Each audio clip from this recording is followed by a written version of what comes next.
You know, I had a little revelation today, and that I wanted to share with you guys. Um, and it's about the meaning of humility.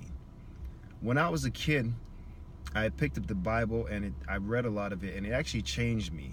Today, I'm not a Christian anymore, but I still have a lot of those original teachings in me in the way I think and go about things.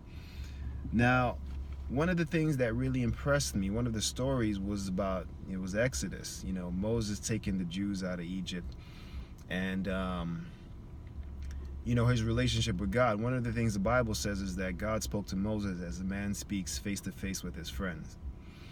And another thing it said is Moses was the meekest man on the face of the planet. So I thought to myself, well, man, God obviously must enjoy humility and meekness in human beings if the one man he's become friends with is also the meekest man on the face of the planet. So I went on a, as I was trying to teach myself as to be a man as a youngster, because I didn't have a father in my life, I became very meek. And no matter what things I did in my life, no matter what awesome things I may have achieved or what I may have done, how I built myself up, I always kept very humble and I downplayed myself, And I've come to understand, realize today that that's wrong. That's not the meaning of humility, of meekness.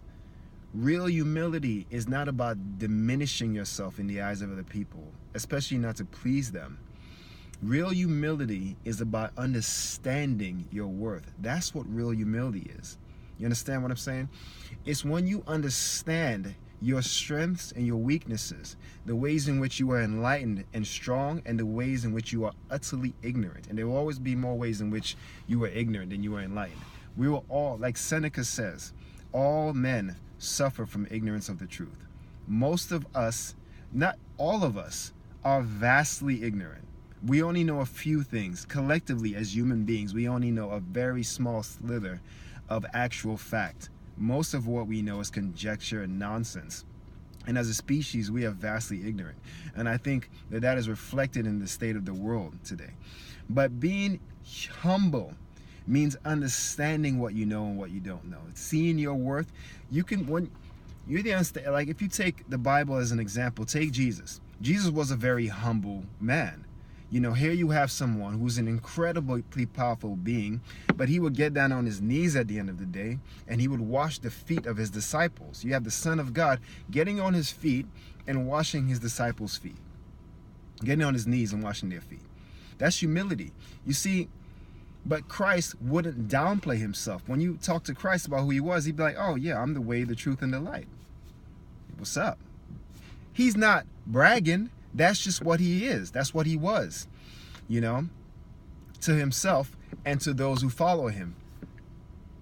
That's his position in Christianity. He's the intermediate between us and the Almighty. Anyways, that's up for whatever. I'm not trying to debate that shit. I'm just saying he was a humble man, but he didn't downplay himself. He's like, hey, come up on this mountain with me, and I'm going to transfigure myself before you and become a being of light and energy and enlightenment. And you're going to see that. Now, he wasn't trying to impress his disciples when he did that shit. You understand? He was just being accurate about who he was. He was just showing them, hey, this is another aspect of me. I'm not bragging. This is just who I am, the way, the truth, and the light. And so, when you talk about yourself, be accurate. If you're good at something, say you are. Fuck it. We all have our talents. We all have our strength, and it doesn't mean you're being braggadocious or you're bigging yourself up too much or you're being inaccurate. That is perfectly in line with being humble. If you understand your self-worth and the things you're good at. But you must in the same breath be able to say, yeah, I'm awesome at this and look at all these things I've accomplished. But you know what? I've also fucked up. I'm not good at this. I'm ignorant when it comes to that. I could learn more about this. Hey, you know a lot about that. Teach me. When you can do that in the same breath, that's when you are a humble person. And not when you shit on yourself to please other human beings. And that's the real, that is the real definition of humility, is accuracy and understanding who you are, what you can and can't do, what you know and what you don't know. That's humility. Done.